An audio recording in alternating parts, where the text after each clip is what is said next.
अरे भाइयों, आज काव्य मंथन मंच का ये 15वां एपिसोड है, जो कि काव्य यात्रा का 15वां एपिसोड है ये। और हमारे मध्य में आशीष मिश्र बागी, जो कि ओज के बहुत ही मूर्धन्य कवि हैं, ऊर्जावान कवि हैं, आज हम लोगों के बीच में है, अपनी कविताएं सुनाएंगे। उन्होंने काव्य के क्षेत्र में अपना बहुत ही विशिष्ट स्थान बनाया है। मैं उनके बारे में दो तीन पंक्तियां कहते हुए उनको बुला रहा हूं, सुनिएगा। कि आज भारत माँ शिष्यकारी ले रही, नयनों में अश्रु भर ये कह रही। आज भारत माँ शिष्यकारी ले रही, नयनों में अश्रु भर ये कह रही। गौकसी करने वालों को तोड़ दीजिए, वरना दिल्ली वाली गद्दी छोड़ दीजिए। गौकसी करने वालों को तोड़ दीजिए, वरना दिल्ली वाली गद्दी छोड़ दीजिए। धन्यवाद। और हम आशीष मिश्र बागी जी को बुला रहे हैं। धन्यवाद दादा व्योम दादा, काव्य मंचन मंच का बहुत बहुत धन्यवाद। उन्होंने मुझे यहाँ पर बुलाया। ये सीधे सीधे चार पंक्तियों से अपनी बात शुरू करता हूँ। स्वागत। एक बार मुझसे किसी ने पूछा कि आशीष अपने देश से कितना प्यार करते हो, तो मैंने उसे बताने की कोशिश की, एक उपमा ली है और मैं चार पंक्ति में बताता हूँ कि मैं अपने देश से कितना प्यार करता हूँ। कि कलम की नोक से गद्दारों पर मैं वार करता हूँ, कलम की नोक से गद्दारों पर मैं वार करता हूँ। मैं कभी हूँ ओज का बागी हूँ, मैं स्वीकार करता हूँ। और जितना टूट कर लैला ने मजनू को कभी चाहा, कि जितना टूट कर मजनू ने लैला को कभी चाहा, मैं उससे 100 गुना ज्यादा वतन से प्यार करता हूँ। मैं उससे 100 गुना ज्यादा वतन से प्यार करता हूँ। मैं उससे 100 गुना ज्यादा वतन से प्यार करता हूँ। और संजीव दादा, आज इसमें एक समय चल रहा है जहाँ युवाओं पर बड़े आरोप लग रहे हैं कि उच्छृंखल, अनैतिक और आवारा होते चले जा रहे हैं, एलू लगाते हैं, इनकी जो राष्ट्रीयता है वो समाप्त हो रही। तो मैं इस मंच के माध्यम से अपने दर्शकों को और आपको और हमारे जितने भी बड़े लोग देख रहे हैं, उनके चरणों में कुछ पंक्तियां निवेदित करता हूं कि भले हम उच्छृंखल, अनैतिक और आवारा होते चले जाएं, लेकिन जब देश सर मांगती है तो सबसे पहले हम सीमाओं पर सर कटाने पहुंचते हैं। मैं एक छंद पढ़ता हूँ कि युवा वर्ग पर लग रहा आज आरोप, युवा वर्ग पर लग रहा आज आरोप, वक्त आने दो यहाँ काम कर दिखाएगा। अब भारत की अस्मिता को यदि हुआ खतरा तो इलू इलू छोड़ जनगण मन गाएगा। अब कायर नहीं यहाँ वीर बसते हैं बंधु, देख इनकी वीरता को विश्व घबराएगा। और देश को जरूरत पड़ेगी जब खून की तो पहला शीश आशीष मिश्रा कटाएगा, पहला शीश आशीष मिश्रा कटाएगा। इसी खानदान की चार पंक्ति और कि रग रग में भरा है देश प्रेम का जुनून, रग रग में भरा है देश प्रेम का जुनून, नेह की डोर भारती से जोड़ देंगे हम। और देश के विरुद्ध चल रही जो आंधियां हैं, कविता से आंधियों का रुख मोड़ देंगे हम, कविता से आंधियों का रुख मोड़ देंगे हम। और सेना की शहादत पे करते जो टिप्पणी हैं, ऐसे भेड़ियों की गर्दनें मरोड़ देंगे हम। और देश को जरूरत पड़ेगी जब खून की तो बूंद बूंद रक्त देह का निचोड़ देंगे हम, बूंद बूंद रक्त देह का निचोड़ देंगे हम, बूंद बूंद रक्त देह का निचोड़ देंगे। मैं छंद पढ़ता हूँ।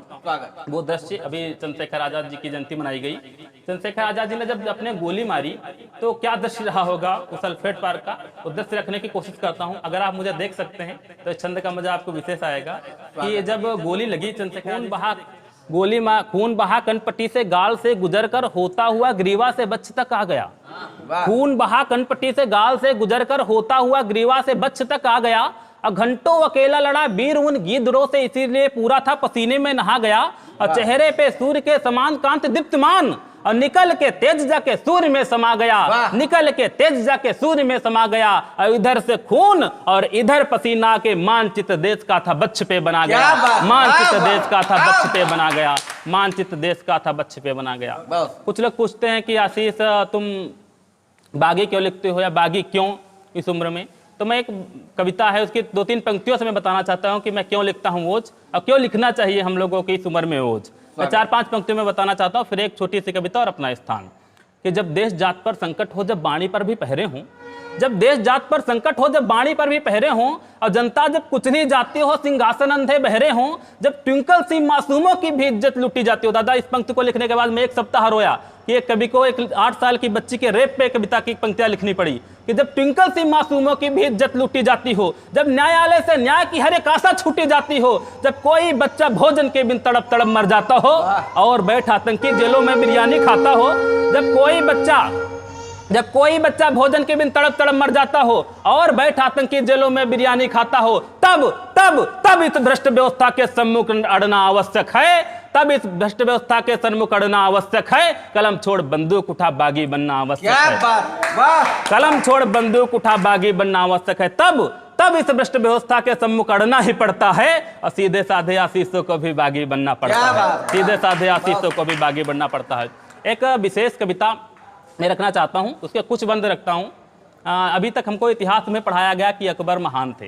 निश्चित रूप से गलत इतिहास पढ़ाया गया और हम साहित्यकार हैं, कलमकार हैं, तो हमारा धर्म है उस इतिहास को सही करना और अपने आने वाली पीढ़ियों को नया इतिहास सौंपना कि नया इतिहास क्या था। हमको अभी तक पढ़ाया गया कि अकबर महान थे, अकबर महान थे।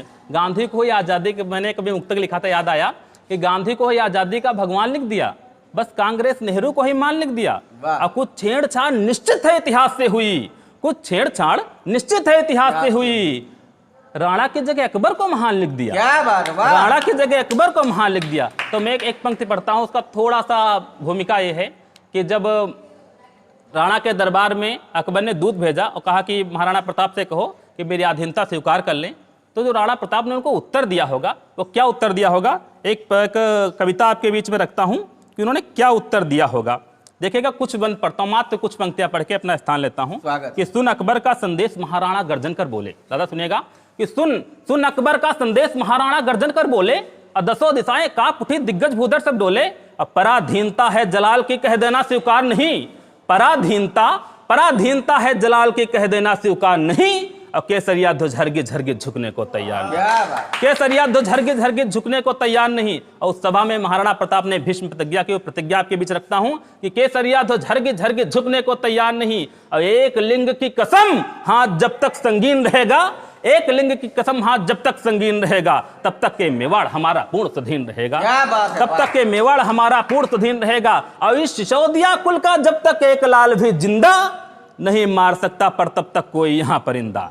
इस सिसोदिया कुल का जब तक एक लाल भी जिंदा नहीं मार सकता, पर तब तक कोई यहाँ परिंदा। और सुन, नहीं मार सकता पर कोई, तब तक कोई यहाँ परिंदा। सुन राणा का जवाब, हर्षित हुए सभासद सारे, और जय तुलजा जय एक लिंग के लगे गूंजने नारे, जय तुलजा जय एक लिंग के लगे गूंजने नारे। तो ये संदेश जब अकबर तक पहुंचा तो अकबर ने क्या रिएक्ट किया होगा उस पर, आइए देखिएगा कि सुना जय तुलजा जय एक लिंग के लगे गूंजने नारे।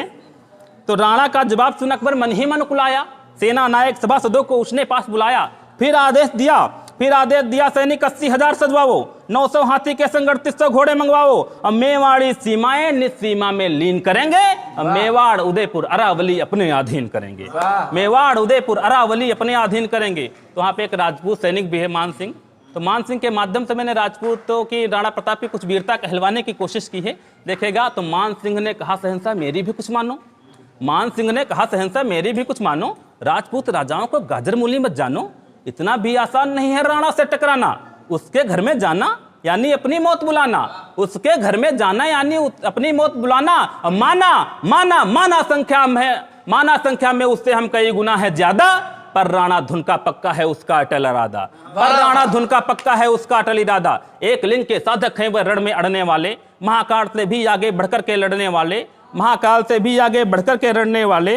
वे मेवाड़ी शोर समर में कीर्तिमान गढ़ते हैं, और कट जाने पर सिर भी उनके घंटों धड़ लड़ते हैं, कट जाने पर सिर भी उनके घंटों धड़ लड़ते हैं। और चेतक का सुर सुन वीरों के धैर्य छूट जाते हैं, और राणा छाती से टकरा राणा के तीर टूट जाते हैं, छाती से टकरा राणा के तीर टूट जाते हैं।